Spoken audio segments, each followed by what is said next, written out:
श्री स्वामी समर्थ. सर्व स्वामी भक्तांसाठी हा एक संदेश आहे. दर सोमवारी नित्य नियमाने या गोष्टी करा. तुमचा पूर्ण आठवडा आनंद जाईल व मनातील सर्व इच्छा पूर्ण होतील. व्हिडिओला शेवटपर्यंत नक्की पहा. सोमवार ही आपल्या आठवड्याच्या कामातील पहिला दिवस असतो.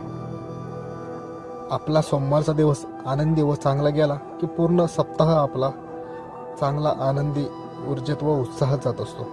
त्यामुळे सोमवारचा दिवस हा आपल्यासाठी खूप महत्त्वाचा आहे. त्यामुळे आपण सोमवारची सुरुवात कशी करता यावरून आपला आठवडा कसा जातो कसा जाईल हे ठरत असते. त्यामुळे सोमवारचा दिवस चांगला जाण्यासाठी पुढील गोष्टी नक्की करा. सोमवारी भल्या पहाटेच लवकर उठून थंड अशा हवामानात शांत ठिकाणी जेथे कोणाचाही आवाज नसेल अशा ठिकाणी थोडा वेळ चालावे. त्यानंतरनं योगासन करावे. हे झाल्यानंतर 20 मिनिटे एका ठिकाणी शांत ठिकाणी बसावे आणि 20 मिनिटे मनात कोणताही विचार चांगला असो किंवा वाईट असो आणायचं नाही. आपले मन एकाग्र करून ध्यान करायचे.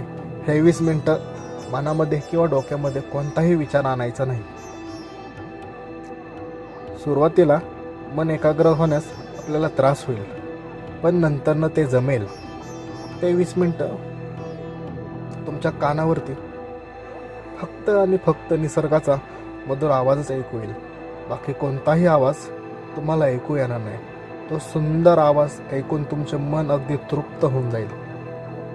तो 20 मिनिटाचा कालावधी तुमच्या दिवसाचा सोनेरी वेळ ठरेल. त्यानंतर घरी आल्यानंतर थंड पाण्याने स्नान करावे. स्नान झाल्यानंतर देवखोलीत जाऊन सर्वप्रथम महादेवासमोर नतमस्तक व्हावे.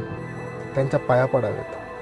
त्यानंतरनं श्री स्वामी समर्थांच्या फोटोला किंवा मूर्तीला अष्टगंध लावावा. त्यानंतरनं स्वामी समर्थांचे नामस्मरण करावे.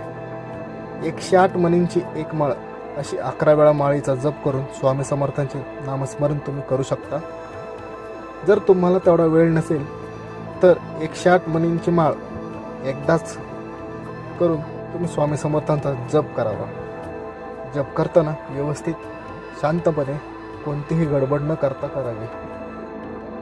ते झाल्यानंतर स्वामी समर्थांपुढे नतमस्तक व्हावे. त्यानंतरनं आपल्या आईवडिलांच्या पाया पडाव्यात. आपल्या आवडत्या व्यक्तींसोबत ज्यांच्यामुळे तुमच्या चेहऱ्यावरती आनंद येतो त्यांच्याशी 10 मिनिटं चांगला संवाद साधावा. याच्याने तुमच्या दिवसाची सुरुवात चांगली व आनंदी होते. त्यानंतरनं तुमच्या कामाला सुरुवात करावी. अगोदर तुम्हाला आवडणारे तुमच्या आवडीचे काम करावे. त्यानंतरनं तुमचे बाकीचे काम करावे. लक्षात ठेवा, वेळेवरती जेवण करावे. जेवणामध्ये आणि कामामध्ये शिस्त असावी. असे केल्याने तुमच्या आठवड्याची सुरुवात चांगली होते व तुमचा आठवडाही चांगला जातो. वरील दिनक्रम तुम्ही रोज केला तरी तुमचे आयुष्य सुखी व आनंदी जाईल. जर तुम्हालाही तुमचे आयुष्य आनंदी व सुखी घालवायचे असेल तर वरील दिनचर्या रोजच्या रोज पाळा व तुम्हाला जाणवेलेला बदल खाली कमेंट बॉक्समध्ये आम्हाला नक्की सांगा. धन्यवाद. श्री स्वामी समर्थ.